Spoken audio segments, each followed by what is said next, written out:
Welcome to Build and Grow with Real Estate, where we talk about real estate and how to build the kind of life that you want for yourself. My name's Josh Weidman. I'm an investor and hard money lender with Hard Money Bankers. HMB provides private funding for real estate investors in Pennsylvania, Maryland, New Jersey, Delaware, Northern Virginia, and Washington, D.C. If you'd like to know how you can get all the funding you need for your next investment project, I've got a free report that you won't want to miss. It's called 7 Steps to a Guaranteed Hard Money Loan Approval. Wow. You can download the free report at the link that is at the top of this video or is listed in your show description. So check it out. You're going to love it. Today's guest is Brandon Motuk. He's a real estate investor that I met. He's in Central PA. I met him about a year ago talking about a deal that he was looking to have funding down at the Jersey Shore. Really great talking to him and working with him. And then, I interviewed him with Judah Hoover a few months ago. But, he shares so much in this episode. He's such a deep guy with so much to share. He's a huge giver. And I'm just really glad that I had the opportunity to dig a little deeper with him in this episode. So, hey, let's jump in. Your name, didn't I? No, it's actually very good. Awesome. So, look, I always like to start these interviews with question number one.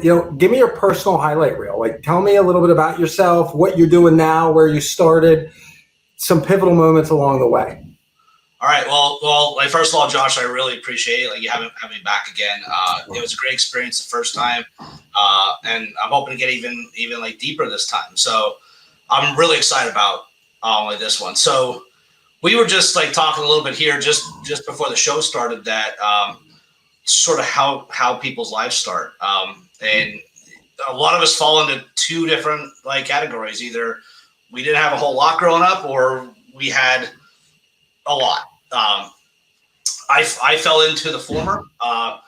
My mom raised me and my brother. My dad wasn't in the picture. He just wasn't a good father. He didn't want to be a father, and that's fine. But we learned a lot off of my mom. She worked 2 and sometimes 3 jobs our entire lives, and she showed me how hard it was, or how important it was to work.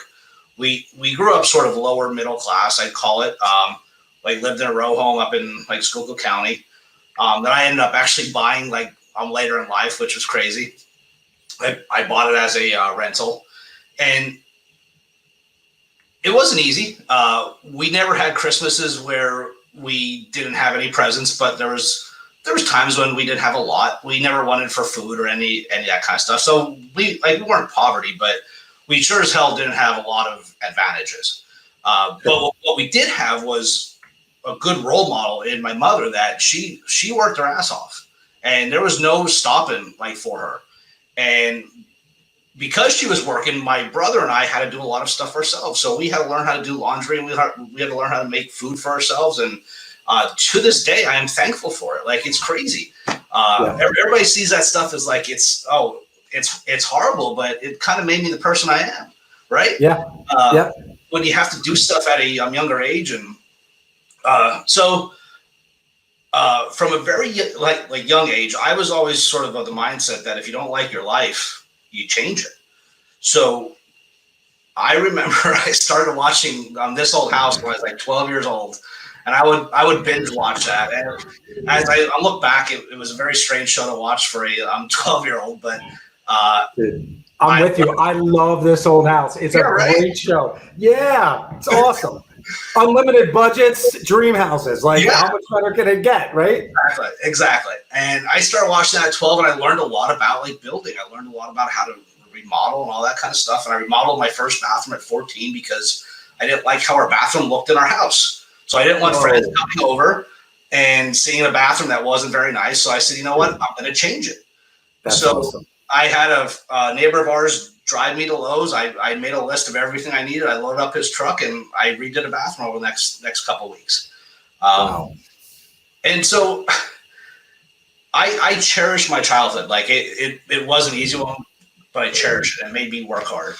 I put myself through college and at Penn State. Thought I wanted to actually be an engineer. So I got a degree in engineering. It turned out I hated it. I spent 3-4 years at a desk and doing calculations on bridges and things of that nature. And you probably know me now enough to know that that didn't suit my personality well. Right. So I did it for about 5 years. It was a good experience because I was able to get my professional engineering license, which I still have. That's still a asset like for me. So then I sort of made my way into construction. This is all in my full-time jobs.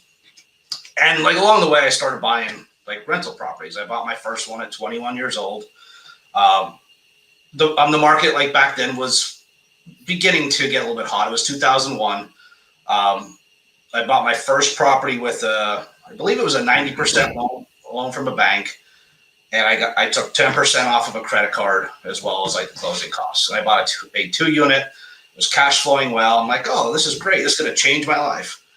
I bought a couple more and making great like cash flow. This is up in Schuylkill County, and values don't really change much up there, but there's good cash flow. But I learned the hard mistake of tenants are not always the nicest people to work with. So I had a lot of bad experiences with tenants, and I sort of swore off of real estate for a long time. Got back into it. I'll fast forward to like 2018 or so. I got back into it. Time out right there. Swore it off. Never going to do it again until a little bit later in life. Right? That's how it was. I've been there. Yeah. Okay, keep going. I'm never going back to this. I tried it multiple different ways at that time. I'm like, there's no way I'm ever going to do it in a way that I like it. I don't like dealing with these tenants. I don't like being threatened with my life because they don't want to pay rent. I just don't want to do it. I was in court. I'm taking them to court. That never went anywhere. I never got paid once on any judgment. Right. So I'm like, I'm done. I'll find a different way. I'm just going to keep on getting like better jobs, make more money that way, and get a good retirement. So I kept getting like better jobs, and I moved my career more into the construction side, which I really enjoyed. I now do commercial construction. I'm a like project manager. I actually really love what I do. I get to build some really cool like buildings, warehouses, hospitals. I think we talked about this last time. I get to build a lot of medical like marijuana. I just talked to one of my contractors from Philly the other day. He got totally out of residential. He's an electrician. Got totally out of residential. He's working on his 3rd grow house right now. And he does all the wiring. And he's like, I love it. It's a great business. It's wonderful. Way better than residential construction. But anyway, that's an aside. So there's a lot of money in that business. I mean, it is unreal. And like Pennsylvania is just, it's still growing. And as it goes legal, it's going to go legal across the country. It's legal in Jersey right now. They're just going to have more and more need to just keep on expanding these places. So I get to really enjoy, I enjoy my job. I get to build some cool like buildings. I mean, there's days I don't like it. I mean, that's like any job, but I enjoy what I do. But I knew that was never going to give me the life that I truly wanted. Like I make a good like salary, have good retirement, but it's not going to buy me multiple houses, house on the beach. It's not going to buy me a boat, all that kind of stuff. So I dipped my toe back into real estate again back in 2018. And at that time, I bought a turnkey house, beautiful little like rancher next to a hospital in Harrisburg, and great little like rental. I put a bunch of cash down on it. Cash flow great. Still have it. It's worth like 40% more than like what I bought it for like back then. Yeah. And the key to all of it this time around was a property manager. So there's a lot of property managers in this area, and because of that, the rates are very like reasonable. In like central Pennsylvania, most people are paying about 6%. Yeah. And you contrast that to if you go up to the northern part of the state, it's as high as like 10%. If you go out to Pittsburgh, it's also usually 8 to 10%. But at 6%, you can almost not go wrong. It's really like pennies compared to what you are taking in. Yep. So they handle everything. I own everything in corporation, so nobody knows my name. Nobody knows who I am. And I just say yay or nay to maintenance requests and all that kind of stuff. And I get the final say on like tenants as well. They'll let them pass it through their criteria. And if it passes theirs, then I get the final say. What kind of properties are you buying? I mean, like what kind of class of properties? A, B, C, D, F, Yeah. what are you going after? 90% of what I have is class B, B plus, A minus. Yeah.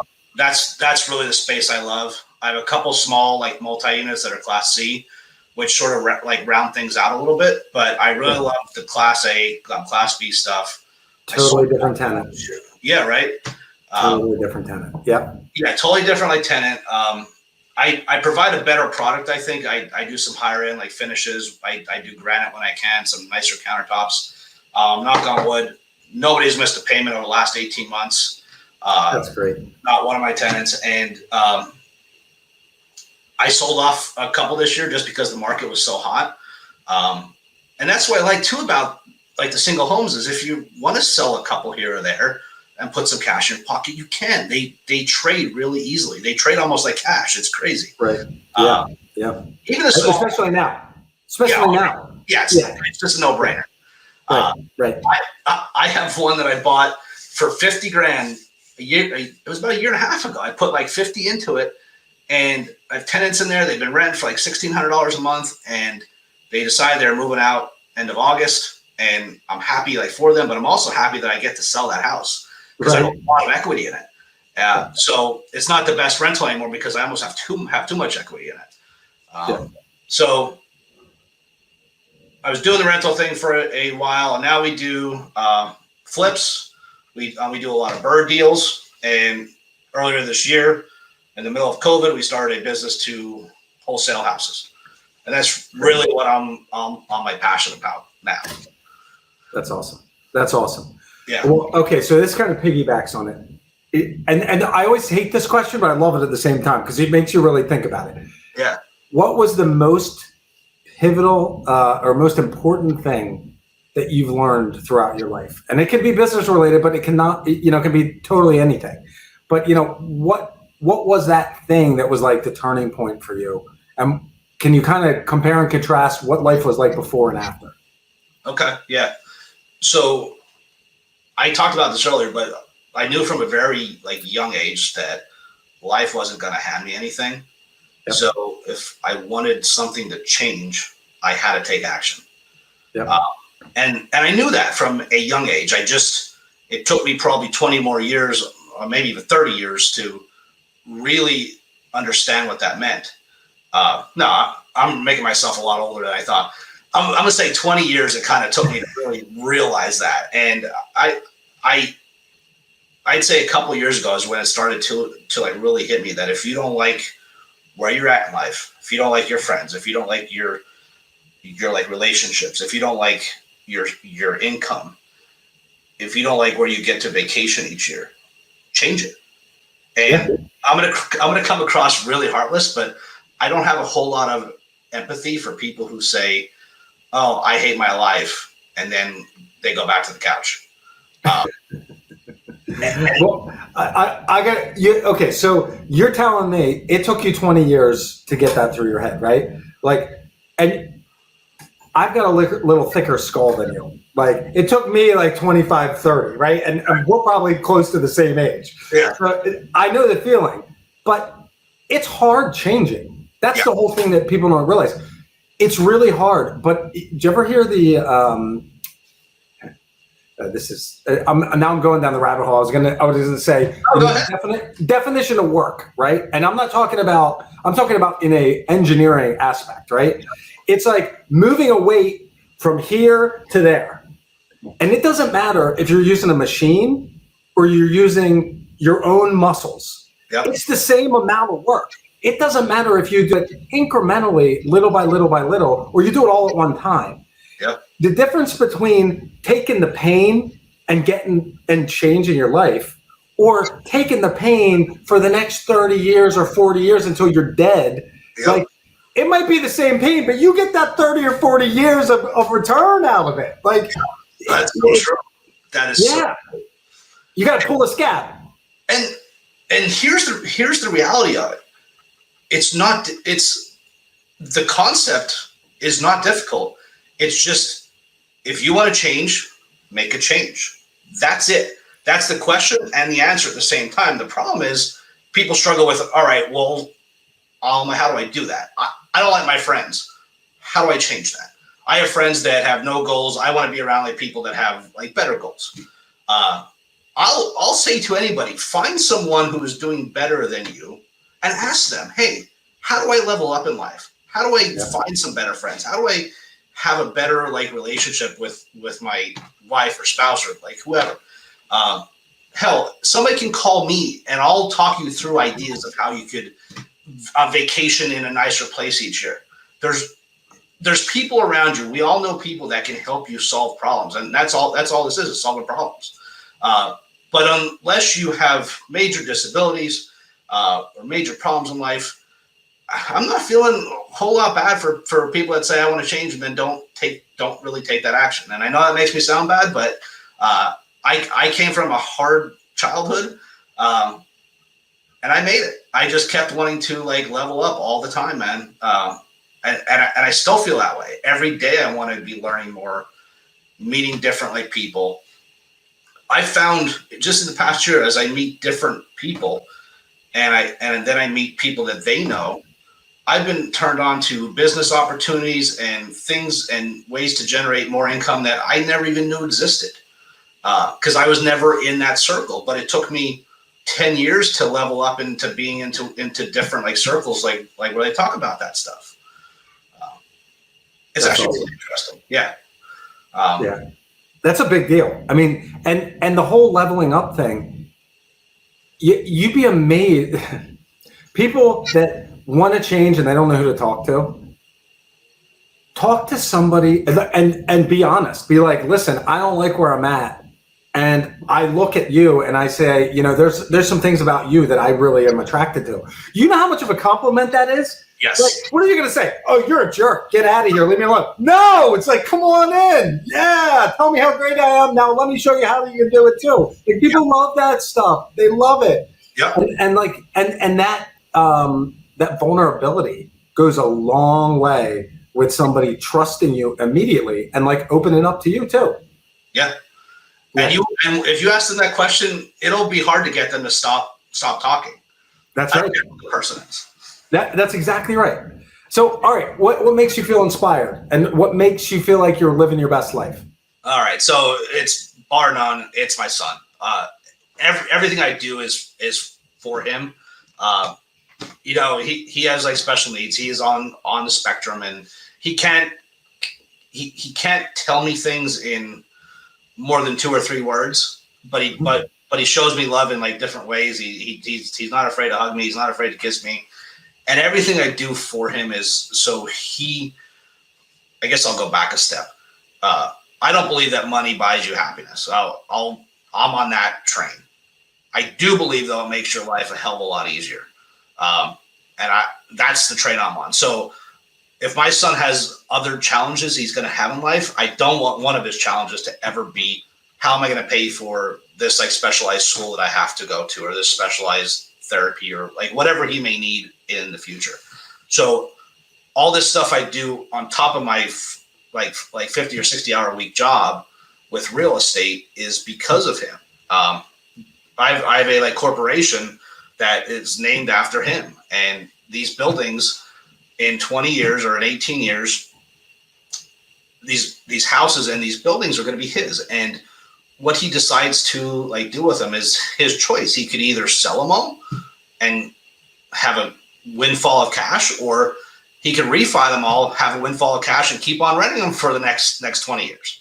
It's really a win-win. And just the real estate I've acquired up to this point in my life is enough that he'll probably never have to worry about anything the rest of his life. And now my goal is to just keep on going and just seeing how far I could build this whole thing. So yeah, he's my motivation. He's what's inspires me. He's what wakes me up every morning to do what I do and work hard, and just really is just my entire world. Like truly. That's awesome. That's awesome. So this is a little bit of a diversion here, but I'm going to ask you. All right. So you talked about you got this new business, wholesaling. I see your billboards. You know, you got some great marketing. I love it. What is it that makes your business unique? And it might be the wholesaling aspect, or you might want to talk about rentals. And you did mention a little bit that you over improve a little bit on your rental properties. But what makes your business unique, and how does it stand out from the competition? All right, so we kind of do three things. We do the wholesale business, we do flips, and we do long-term holds. My primary focus right now is on wholesaling. I like that business model. I like the low risk. I like the amount of returns on it. It's hard for me to say it's unique. I believe we are fair. I believe I tell my employees we will treat every single seller, no matter if they're rude to us on the phone or not, with the utmost respect. If we give them an offer that they don't like and they get offended, we will not get upset at that. You will treat them with respect at all times. And we are the professionals, so we could have an advantage over a lot of sellers that are trying to get out of a bad bad property. At the same time, though, I want to be fair. And so, is that unique? No, because I'll give credit. There's a handful of big wholesalers in this area, and they're all doing that same thing as well. I don't see very many bad wholesalers that aren't doing what's right by sellers. In the rental side, just kind of like what you said, I try to give a little bit of a nicer product. Things like granite in a kitchen may cost me an extra $1,500 compared to laminate, but that goes so far with tenants, because there's something about granite that just, when people see that, they think high quality and they think the whole house is nicer because of that. I do granite. I do nicer appliances. We do nicer cabinets when it makes sense to change out cabinets. I typically always replace the furnace and air conditioning, so they have as low utility bills as possible. We change windows if they have to be changed. We usually put on new roofs, because when I'm buying a property, I'm assuming I'm keeping it for the next 20, 30, or 40 years. So I have to do all that up front. So yeah, I think that part in our rental business helps to sort of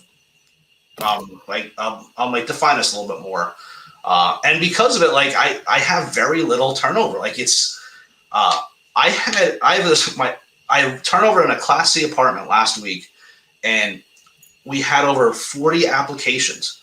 And I'm telling you, Josh, this is a nice apartment. I'm not renting any trash, but it's a Class C apartment. It's one of two units, not in a great area of Harrisburg, but we had 40 applications. Half of them were amazingly qualified, probably overqualified for this apartment. Over 700 credit scores, decent income. For C class? No way. Oh my gosh. $70 a month apartment. And they're just pouring in. There's also a lack of rental inventory. People aren't talking about that. People are talking about the lack of housing for sale. There's no rentals out there either. I've never had 40 applications on a Class C rental. It's crazy. So that's the only turnover, though, I can think of in the last two or 3 years I've had. And that was a Class C, on my property. Everybody else, they move into these houses and that's their home. And you really want to give someone a home.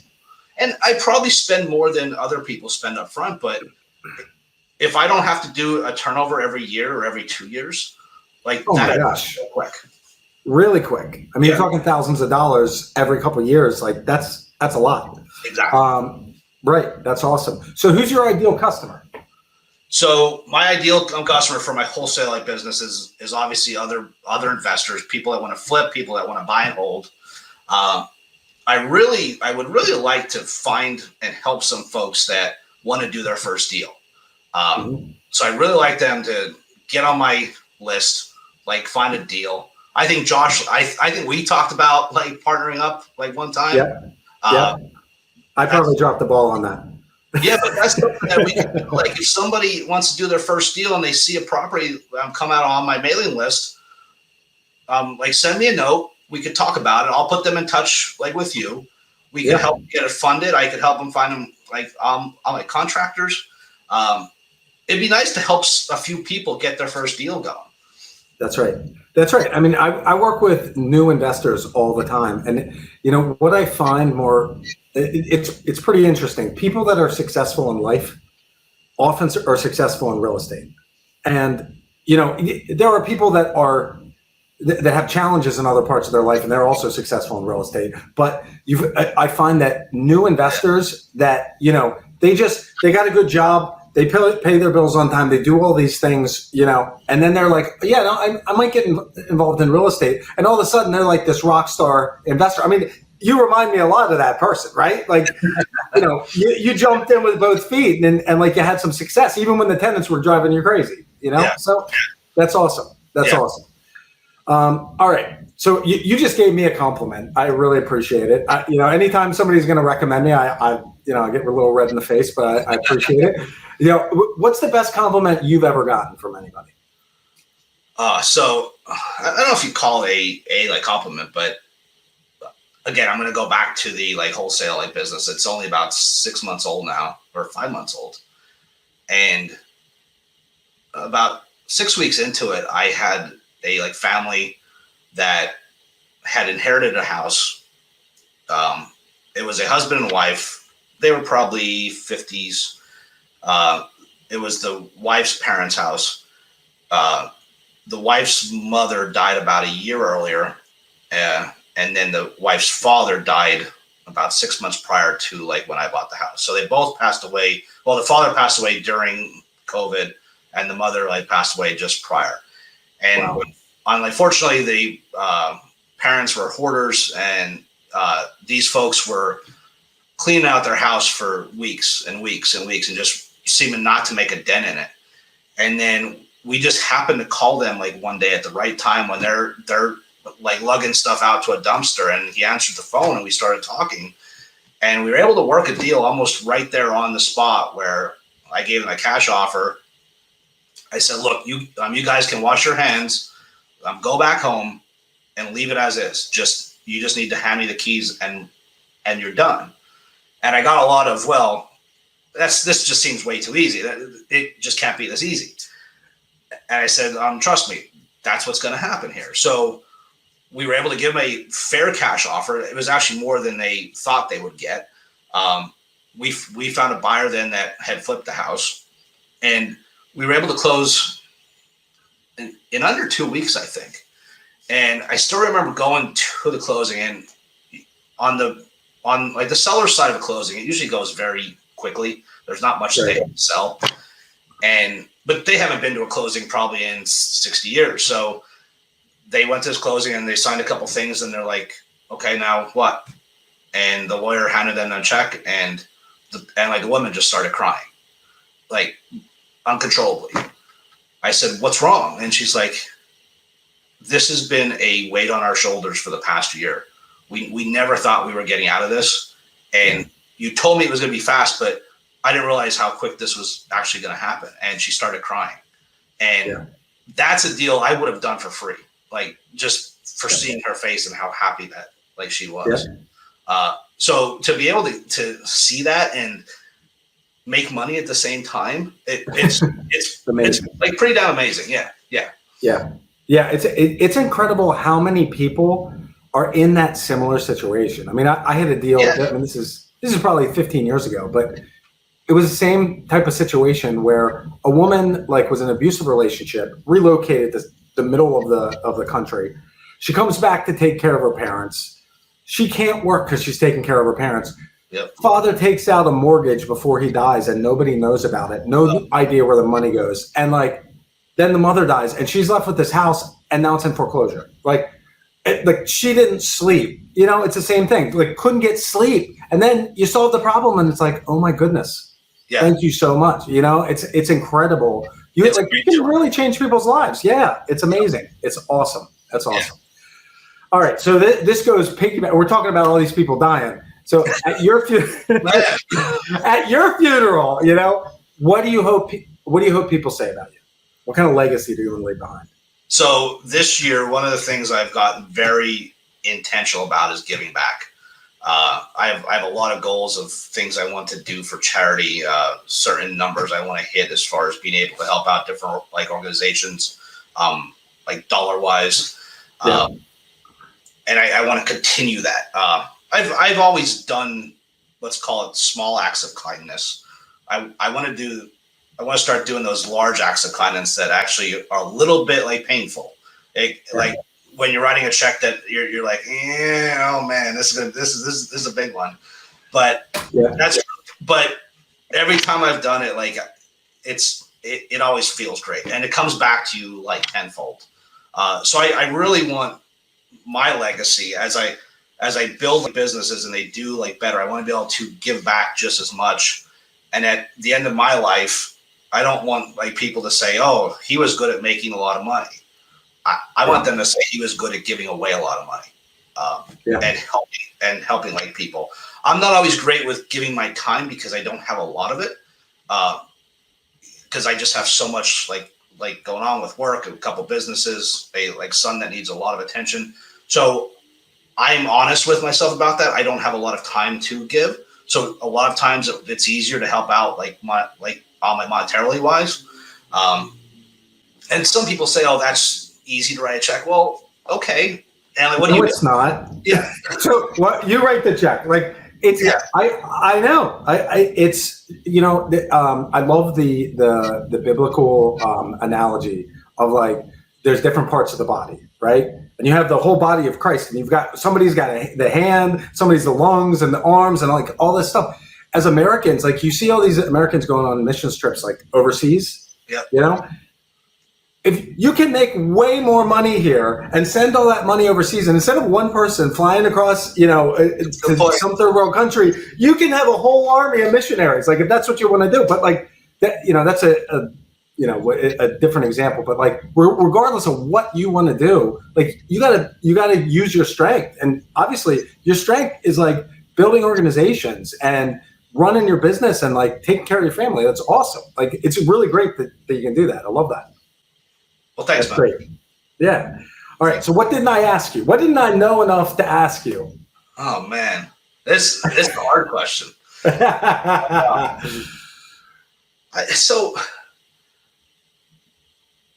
I've been really deep in the last 6 months of sort of learning more about myself, and I've been deep into sort of mindset things, and I listen to clips of Tony Robbins every morning on the way to work, and just thinking about how to change my mind and how to react to problems like differently, how to react to stressful things differently. Yeah, I got a munchkin coming in here. I'm locked away. So sorry about that. It's bedtime. But I've gotten really deep into that, and I would strongly encourage a lot of people to start looking into like self-help things and looking at things like affirmations and different ways to change your mindset, and it'll really change your life. Like it's changed I'm happier now at 41 years old than I've been probably my whole life, because I wake up, I think about what I'm grateful for. Even if it's hard to find something that morning, there's always something to be grateful for. Always something. And just being grateful for your life and like what you have, at the same time striving for more, but just approaching life with a different attitude. Like I could talk about this for like another hour, but I just really think like people should all introspectively see themselves and try to learn what they can about mindset changes and affirmations and sort of envisioning what your perfect life is going to be. So one of my favorite quotes, I mean, you just reminded me of as you're talking, is like, watch your thoughts because your thoughts become words. Watch your words because your words become actions. Watch your actions because your actions become habits. Watch your habits because your habits become your character, and your character is who you are. So if you control your thoughts, you control who you are. I mean, like literally, that's how it works. That's and it's so crazy. It's so crazy. That's great. Brandon, oh man, I'm so thankful to have you on here. It's always a pleasure to talk to you. How can people get in touch with you if they got a house to sell, if they're looking to buy a property, if they just want to reach out to you because they want to network with amazing people? How do we get in touch with you? And I mean, I'm going to put some contact information here on the bottom of the page. But what's the best? Is there a website or something that people can reach out to you for some properties or to buy or sell? Yes, so sure. So if you're looking to sell a house, if you know a house you want to sell, we own HarrisburgHouseBuyers.com. Harrisburg House Buyers. If you're an investor looking to buy investment like properties and discounted homes, that's CentralPAWholesale.com. And once you go to like that page on Central PA Wholesale, there's a form right on the front on the homepage. You put your name in, like your phone number, and your email address and what you're looking for. It's super easy. And then you'll get all the emails of like all our deals. If somebody wants to reach out to me personally, just email me at Brandon@HarrisburgHouseBuyers.com. That's awesome. Brandon, thank you so much for your time. It was awesome to talk to you. I know our viewers are going to love this. And man, we got to check it. I'm going to check in with you in 6 months and you're like, yeah, you're going to have to call me in Tahiti because I just retired. And, this building stuff is for the birds. Me and my son were on vacation, But yeah, that's awesome. Thanks, Josh. I really appreciate it. Thank you so much. Don't hang up. All right, guys. We'll see you again soon. We got another interview coming later on this week. So thanks a lot. We'll talk to you later. And until then, go make some money. Take care.